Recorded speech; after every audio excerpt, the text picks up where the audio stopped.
পরে মাসে দেরে ভিটে মাটি ছেড়ে বাহির হইনু পথে করিল ডিগ্রি সকলই বিক্রি মিথ্যে দিনের খাতে।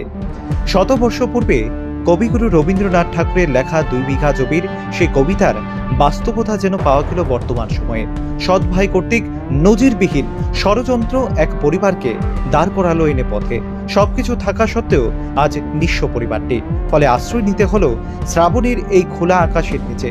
কথা হচ্ছিল আমবাগানের পলাশ দেবনাথকে নিয়ে। সৎ ভাইয়ের নজিরবিহীন ষড়যন্ত্র আর ব্যাংকের কঠোর নিয়ম নিঃস্ব করে দিল দিনমজুর পলাশের পরিবারকে। এবার আসা যাক মূল ঘটনায়। জানা গেছে বিশালগড় আমবাগান এলাকার সুপরিচিত শিক্ষক স্বর্গীয় নিরুত বরণ দেবনাথের 2 সংসার ছিল। প্রথম সংসারের পুত্র সন্তান দিনমজুর পলাশ দেবনাথ। তাছাড়া প্রথম সংসারে আরও এক পুত্র সন্তান এবং 3 কন্যা সন্তান রয়েছে। কিন্তু ওনার মৃত্যুর পর দ্বিতীয় সংসারের পুত্র দীপেশ কান্তিনাথ বেআইনিভাবে পিতার সকল সম্পত্তি হাতিয়ে নেয়। কোনো কিছুই জোটে না প্রথম সংসারের সন্তানদের কপালে। দীপেশ তৎকালীন সময়ে ডিওয়াইএফআই এর অঞ্চল সম্পাদক ছিল, আর সেই রাজনৈতিক ক্ষমতার অপব্যবহার করেই পিতার সব বিষয় সম্পত্তি নিজের নামে করিয়ে নেয়। প্রথম সংসারে কেউই শিক্ষা এবং সামাজিক বিষয়ে সচেতন না হওয়ায় আইনের দ্বারস্থ হয়নি বিচারের জন্য। শেষ সম্বল হিসাবে পৈতৃক সম্পত্তি 3 ঘন্টা জায়গায় প্রায় 15 বছরের আমবাগানের এই বাড়িতে বাস করছে পলাশ ও তার পরিবার।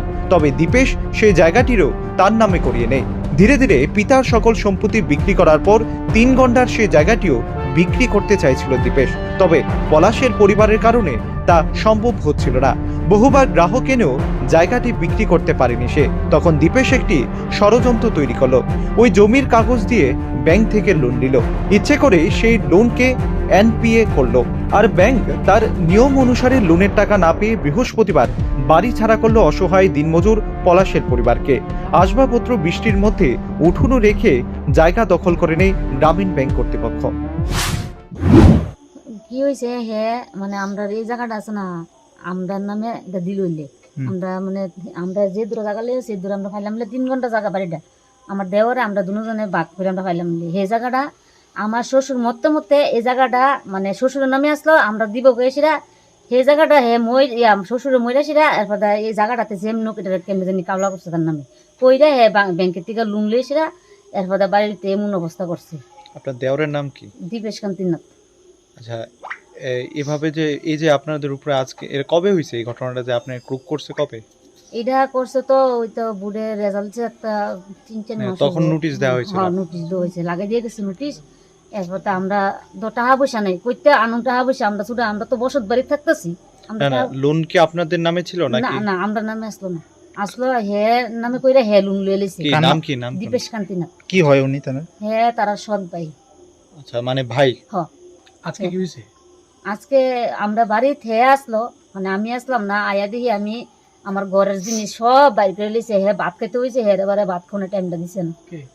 মানে ব্যাংকের লোকের। ব্যাংকের নামটা কি? তো গ্রামীণ ব্যাংকের থেকে আছে, অবনগর থেকে আছে, আবার বিশালগড় গ্রামীণ ব্যাংকের থেকে আছে। এখন আপনারা কোনখানে আছেন? আমরা এ বাড়িতে আসি, মানে বাইরে উড়ানে তারা জিনিসপত্র বাইরে করে দিয়ে গেছে। এটি কইলে যাবো, আমি তো কষ্ট করে জুড়াইছি, আমি জিনিস টিড়ে লেগে আমি বাইরে করেছি। কই যাবো, আমার যাওয়ানোর জায়গা নাই, আমি এটার ভিতরে আমার থাকতেই। ওখানে আপনারা ব্যবস্থা যেমন আমরা করে দেন বাসনের ব্যবস্থা, ওখানে আপনারা যদি বাসনের ব্যবস্থা করে দেন তাহলে আমরা বাঁচতাম, নাহলে আমরা বাসনের ব্যবস্থা নেই। আপনার হাজবেন্ড কি করে? আমার হাজবেন্ড জোগালি কাজ করে। মূলত লোনটা কি আপনারা লইছেন না আপনার দেওয়ার নামে লইছেন? দেওয়ারে লইছে, আমরা লইছি না। এই লোনটার ব্যাপারে আপনি জানেন না আগে থেকে? না, আগে তো আমরা জানি না, নোটিশ আইছে পরে জানি, আমরা জানি না। আচ্ছা, আপনাদের এই যে সম্পত্তি যেটা বলছেন এটা কি মানে পিতৃ সম্পত্তি? হ্যাঁ, পিতৃ সম্পত্তি। তো আপনাদের যখন পিতৃহারা হইছে উনি, তখন কি আপনাদের কোনো সার্ভাইভাল কিছু বাইরেছে? সার্ভাইভাল না স্যার, আমরা সার্ভাইভালের কথা কইতে পারি না, আমরা কোনো কাগজপত্র কোনো তো আমরা তো কিছু নিছে না। তো এই বিষয়ে কি আপনারা কেস টেস করছেন না কিছু? না স্যার, কেস করছি না। আপনারা কি মানে ওনার বাবার সম্পত্তি কোনো পাইছেন না?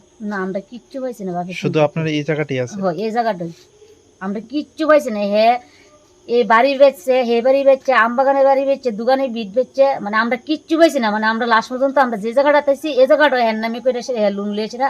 আজকে এই গজব। বর্তমানে উপায়হীন পলাশের পরিবার তাদের সংসারের যাবতীয় আসবাবপত্র নিয়ে সেই বাড়ির উঠানেই বসে আছে। তাদের প্রশ্ন, কোথায় যাব? যাবার তো কোনো ঠিকানা নেই তাদের কাছে।